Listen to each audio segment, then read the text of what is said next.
या दोघांमध्ये फरक ओळखताना जशी यांची द्विधा मनस्थिती झालेली आहे तशीच द्विधा मनस्थिती उपमेय कोणता आणि उपमान कोणता हे ओळखताना आपली होते, तेव्हा तेथे ससंदेह अलंकार असतो.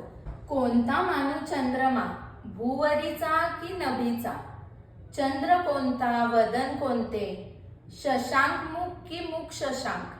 या ओळी ज्या आहेत त्या चांदण्या रात्री पती जेव्हा पत्नीच्या मुखाकडे पाहतो तेव्हा त्याच्या मनात आलेल्या आहेत. म्हणजेच जेव्हा पत्नीच्या मुखाची सुंदरता त्याला चंद्राप्रमाणे भासतीये तेव्हा त्याच्या मनात संदेह निर्माण झालेला आहे की चंद्र कोणता आणि वदन कोणते, म्हणजे चंद्र कोणते आणि मुख कोणते आहे. आकाशात आहे तो चंद्र आहे की माझ्या समोर बसलेली माझी जी पत्नी आहे तिचं मुख म्हणजे चंद्र आहे, असा संशय त्याच्या मनात निर्माण झालेला आहे.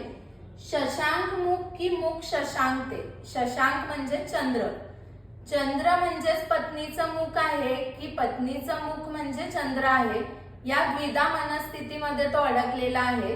त्यामुळे येथे ससंदेह अलंकार होतो. मग तुम्हाला अशी ससंदेह अलंकाराची काही उदाहरणे माहित आहेत का?